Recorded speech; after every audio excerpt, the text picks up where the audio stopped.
ठंडी सुबह थी। सूरज धीरे धीरे शहर के ऊपर उग रहा था। आईएएस अधिकारी रिया चौहान अपनी मां कविता देवी के साथ ऑफिस जाने से पहले बाजार की ओर निकली थी। रिया पुलिस यूनिफॉर्म में मां के साथ सब्जी मंडी में चलती हुई। रिया जैसे ही सड़क पार करने लगी तभी उसकी नजर सामने पड़ी, जहां एक थका हारा आदमी पुराना रिक्शा चलाने की कोशिश कर रहा था। वो आदमी उम्र में लगभग 50 साल का होगा। चेहरे पर झुर्रियां, आंखों में थकान और शरीर पर पुराने कपड़े। रिया ठिठक गई। कुछ सेकंड तक उस आदमी को देखती रही, फिर धीरे से बोली, माँ जरा देखिए उधर, वो जो आदमी रिक्शा चला रहा है, क्या वो मेरे पापा नहीं है? कविता देवी तुरंत घबरा गई। उन्होंने रिया का हाथ पकड़ते हुए कहा, नहीं बेटा, तू गलत देख रही है। तेरे पापा तो बहुत पहले इस शहर को छोड़ चुके हैं, वो कोई और होगा। रिया बोली, नहीं माँ, मैं उन्हें पहचानती हूँ। वही आंखें, वही चेहरा, आपने जो पुरानी फोटो दिखाई थी वही शख्स है। कविता कुछ नहीं बोली, बस नजरें झुका ली। लेकिन रिया की आंखें भर आई। माँ, पापा की हालत देखिए, वो रिक्शा चला रहे हैं। चलिए ना, उन्हें घर लेकर चलते हैं। कविता गुस्से में बोली, रिया, वो आदमी तेरे पापा नहीं है, और अगर है भी तो अब उनका हमारे जीवन से कोई लेना देना नहीं। रिया, माँ, भले ही आपका रिश्ता खत्म हो गया हो, पर मैं तो उनकी बेटी हूं, मुझे उन्हें ऐसे नहीं छोड़ना।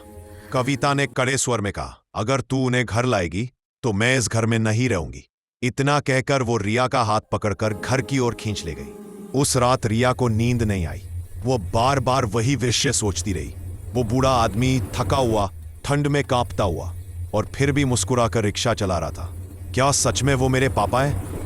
अगर है तो आखिर माँ इतनी नफरत क्यों करती है? अगले दिन सुबह सुबह रिया ने तय कर लिया, वो खुद जाकर सच्चाई पता लगाएगा। रिया बिना यूनिफॉर्म के साधारण कपड़ों में बाजार की ओर जाती है। वो उसी जगह पहुंची, वहां वही आदमी फिर से रिक्शा चला रहा था।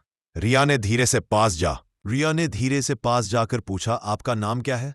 वो बोला, मेरा नाम रमेश है बेटी। रिया बोली, आप कहाँ रहते हैं? रमेश ने मुस्कुराकर कहा, कोई ठिकाना नहीं, कभी स्टेशन पर, कभी मंदिर के पास। जब तक सांस है रिक्शा चलाऊंगा। यह सुनकर रिया की आंखों में आंसू आ गए। क्या आप मुझे पहचानते नहीं?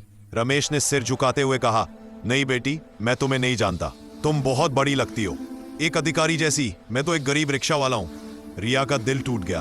फिर भी वो बोली, आप झूठ बोल रहे हैं, आप मेरे पापा हैं, रमेश चौहान, और मैं रिया चौहान, आपकी बेटी। यह सुनकर रमेश के हाथ कांपने लगे, आंखों से आंसू गिरने लगे, लेकिन उसने मुंह फेर लिया। बेटी, जो रिश्ता टूट चुका है उसे जोड़ना मत। तुम्हारी मां मुझसे नफरत करती है, और शायद ठीक ही करती है।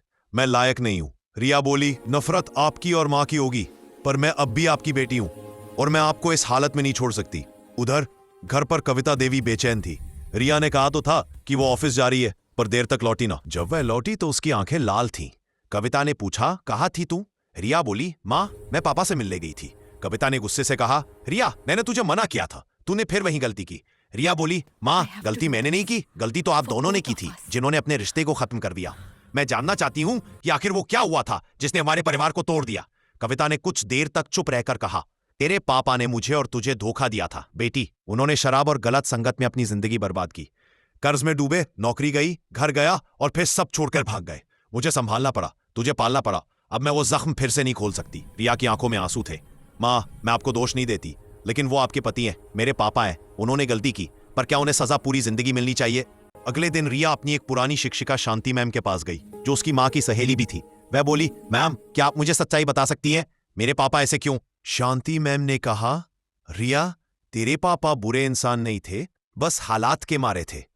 उन्होंने एक बार बिजनेस में सब कुछ गंवा दिया था, फिर समाज ने उन्हें छोड़ दिया, और धीरे धीरे वो टूटते चले गए। रिया ने निश्चय कर लिया, मैं अपने पापा को उनकी इज्जत वापस दूंगी। रिया अपने ऑफिस में बैठी है और एक योजना बना रही है। अगले दिन उसने अपने ऑफिस के बाहर एक सर्विस ऑनर्स डे कार्यक्रम रखा। वहां कई सम्मानित नागरिकों को बुलाया गया, और रिया ने एक स्पेशल गेस्ट का नाम घोषित किया। आज हम सम्मानित करेंगे उस व्यक्ति को जिसने मेहनत और ईमानदारी से जिंदगी की लड़ाई लड़ी, श्री रमेश चौहान। सब हैरान थे। रमेश हिचकिचाते हुए मंच पर आया। उसने देखा सामने उसकी बेटी रिया खड़ी है, वर्दी में, सबके सामने गर्व से मुस्कुराती हुई।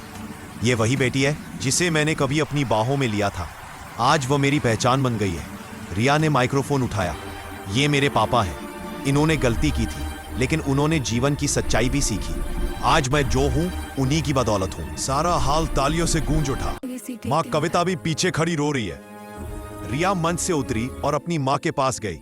धीरे से बोली, माँ, अब तो पापा को माफ कर दीजिए, देखिए वो अब पहले जैसे नहीं है। कविता की आंखों से आंसू बहने लगे। वो धीरे धीरे आगे बढ़ी और रमेश के सामने खड़ी हुई। रमेश, तुमने बहुत कुछ खोया, लेकिन अब तुम्हें अपनी बेटी की जीत पर गर्व होना चाहिए।